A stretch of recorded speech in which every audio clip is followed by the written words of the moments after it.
और ये भी कहते हैं कि जो बच्चा इन मवेशियों के पेट में है वो सिर्फ हमारे मर्दों के लिए है और हमारी औरतों को उसका खाना हराम है, और अगर वो बच्चा मरा हुआ हो तो सब उसमें शरीक हैं, यानी उसे मर्द और औरतें सब खाएं। अनकरीब अल्लाह उन्हें उनकी इस तजवीज पर सजा देगा,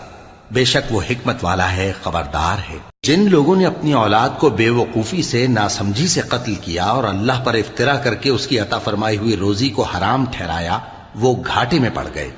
वो बिलाशुबह गुमराह हैं